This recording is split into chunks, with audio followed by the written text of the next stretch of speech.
So welcome dear students, lecture number 2 surface chemistry का L2 surface chemistry।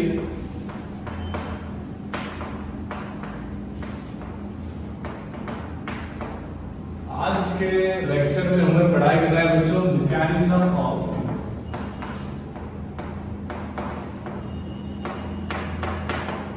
Adsorption.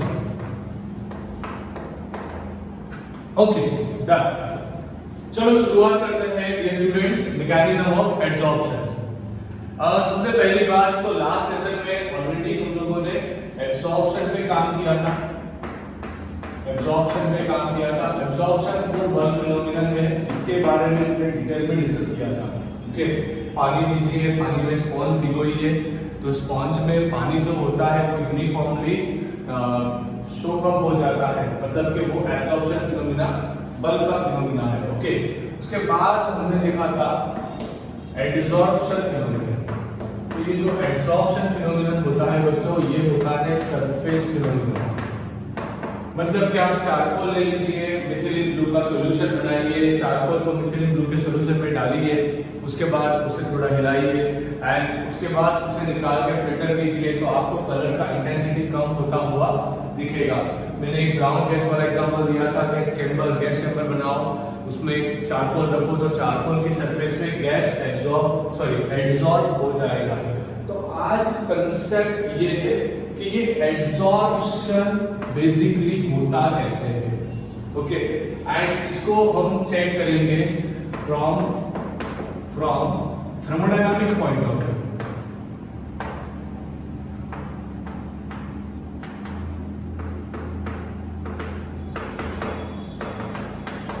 बस तो आज का सेशन इतना ही होगा डियर स्टूडेंट्स।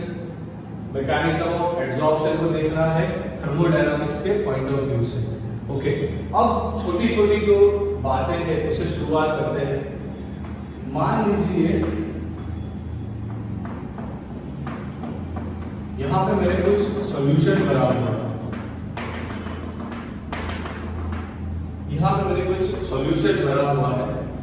यहां पे सेंटर में जो मॉलिक्यूल होगा, सेंटर में जो मॉलिक्यूल, वो मॉलिक्यूल के चारों ओर से, जबकि सब तरफ से इक्वल अमाउंट ऑफ फोर्स लगेगा।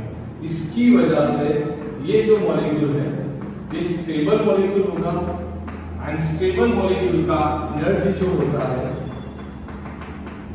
वो लेस होता है। ओके, आप ध्यान से खुद से दिमाग लगाओ, यहां से फोर्स होगा शायद F1, यहां से फोर्स होगा F2, F1 and F2 equal होगा ऑपोजिट डायरेक्शन में।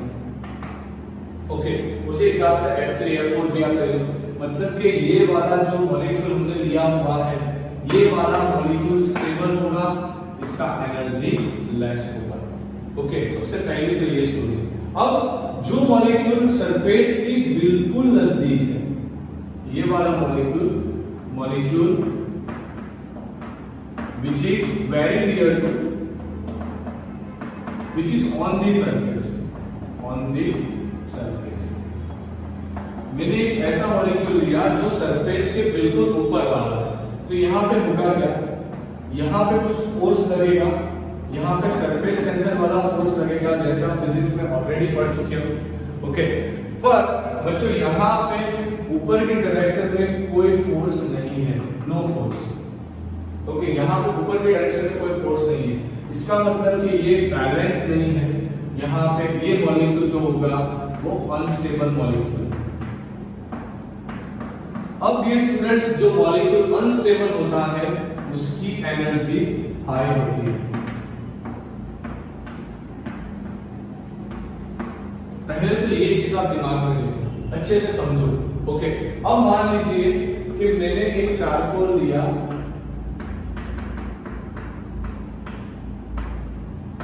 एंड इस चारकोल को इसके बहुत ज्यादा नजदीक लेके आ गया, इस मॉलिक्यूल के बहुत ज्यादा नजदीक लेके आ गया। तो होगा क्या, तो चारकोल के मॉलिक्यूल के साथ इसका मॉलिक्यूल वो टेम्पररी एक वैन डर वाल्स फोर्स से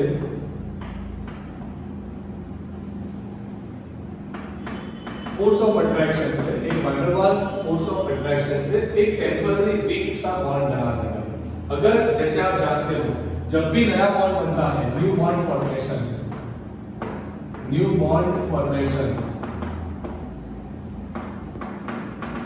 is exothermic in nature।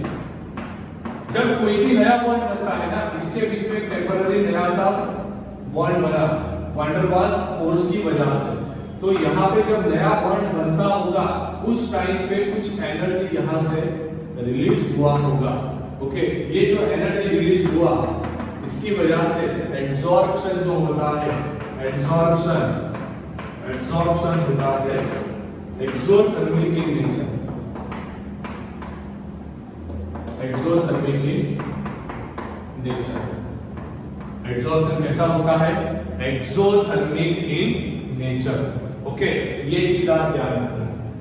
अब ध्यान से देखो, थर्मोडायनामिक्स में आप पढ़े हो बच्चों कि फॉर एक्सोथर्मिक रिएक्शन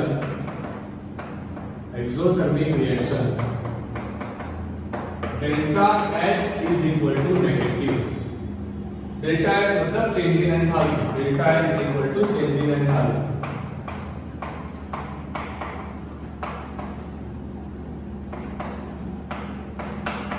ओके, तो यहां पे ध्यान से देखो, डेल्टा H जो होगा वो कैसा आएगा? नेगेटिव, क्योंकि रिएक्शन कैसा है? एक्सोथर्मिक। एड्सॉर्प्शन का रिएक्शन एक्सोथर्मिक होता है, ये चीज आपको मालूम हो गई। ओके, नाउ ये स्टूडेंट्स, अब हम इसे completely thermodynamics point of view से देखेंगे कि बेसिकली हो क्या रहा है। तो यहां पे फ्रॉम थर्मोडायनामिक्स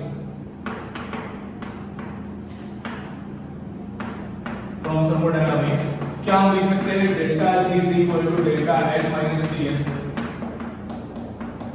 ओके, यहां पे डेल्टा G क्या है? Delta G is equal to Gibbs free energy, ये है Gibbs free energy. Delta H क्या है? Enthalpy change.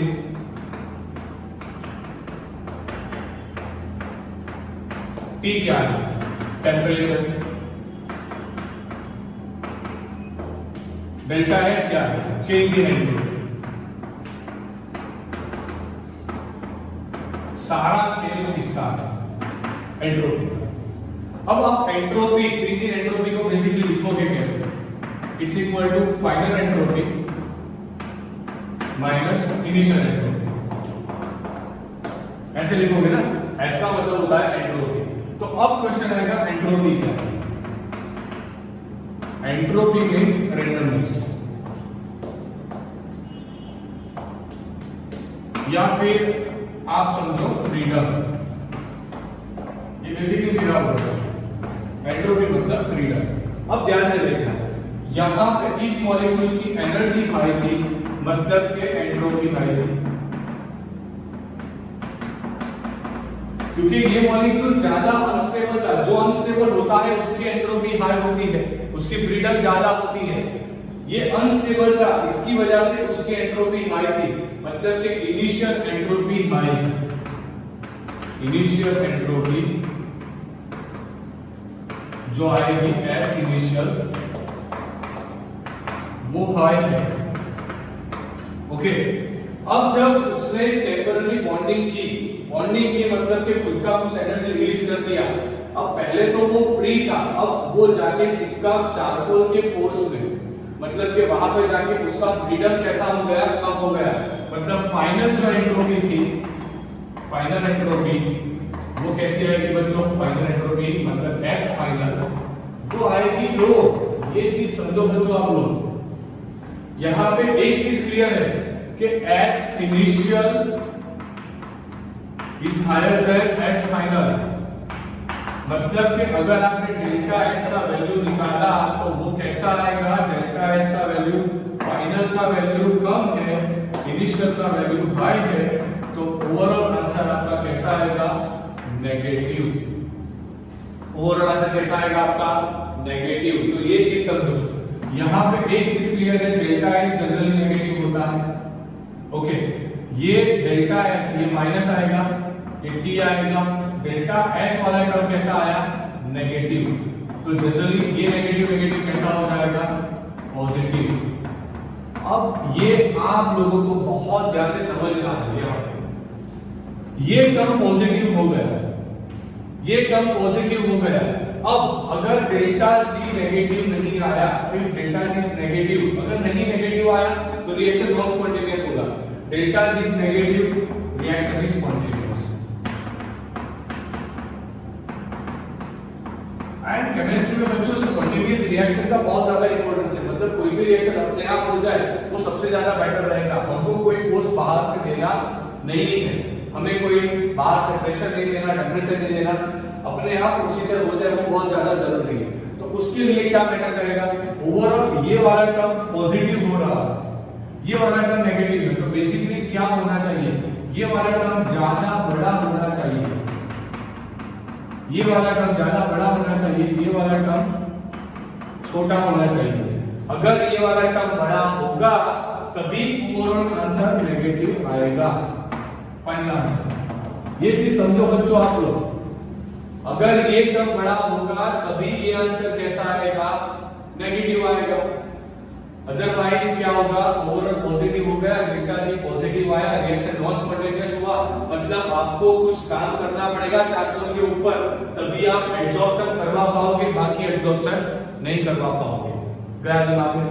तो यहां से एक चीज क्लियर हुई कि इन दोनों के बीच में जो फोर्स ऑफ अट्रैक्शन लग रहा था, जिससे एनर्जी बाहर निकल रहा था, मतलब ये जो एक्सोथर्मिक रिएक्शन से एनर्जी निकल रहा था, वो ज्यादा होना चाहिए। वो ज्यादा कब होगा? जब चारकोल का इस मॉलिक्यूल के साथ अच्छे से बॉन्डिंग हो सके। ओके, अब मान लीजिए कि चलो बॉन्ड ये वाला फैक्टर तो हम चेंज नहीं कर पाएंगे, तो कौन सा फैक्टर ऐसा है जिससे आप चेंज कर सकते हो? टेम्परेचर। तो ये बहुत इंपॉर्टेंट चीज है बच्चों, यहाँ पे नोट करना, थोड़ा ध्यान लगाना, एंड इस वाले पोर्शन को फिर से एक बार देख लेना। मान लीजिए कि मेरे टेम्परेचर इज हाई, अगर टेम्परेचर मैंने हाई किया, ज्यादा बढ़ाया, तो क्या होगा? अगर मैंने टेम्परेचर बढ़ाया तो ये वाला टर्म बच्चों अपने आप ज्यादा पॉजिटिव हो जाएगा।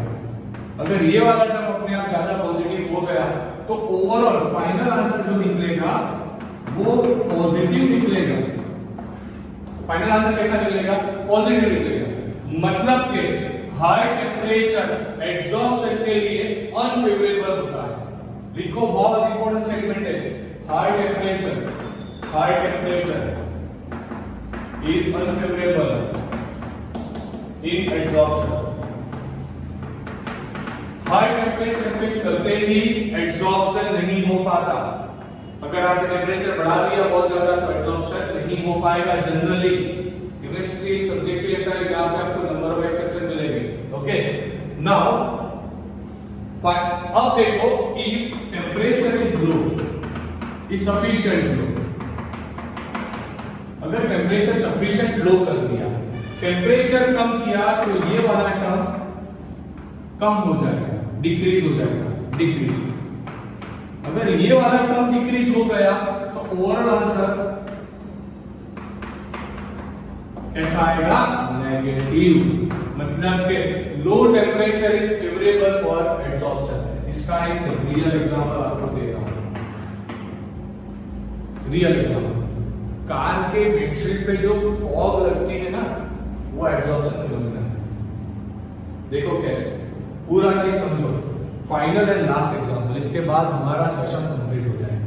ओके, जैसे ही विंटर शुरू होगा तो विंटर तो जैसे ही बच्चों विंटर शुरू होता है ना, तो विंटर के शुरुआत में temperature near to 18 to 24 degree Celsius हो जाएगा। अब जैसे ही ये टेम्परेचर आएगा तो जो ग्लास है, ग्लास का टेम्परेचर भी कम होगा। अगर ग्लास का टेम्परेचर भी कम होगा तो उसके साथ जैसे ही उसके ऊपर कोई मॉलिक्यूल आके एब्जॉर्ब होना चाहेगा तो ओवरऑल डेल्टा जी का वैल्यू नेगेटिव होगा। मतलब कि वो स्पॉन्टेनियसली ग्लास के साथ एब्जॉर्ब हो जाएगा, एब्जॉर्ब सरफेस पे चिपक जाएगा। क्लियर हुआ? इसकी वजह से विंडशील्ड पे फॉग दिखाई देगा, आपको विंडशील्ड पे फॉग मिलेगा।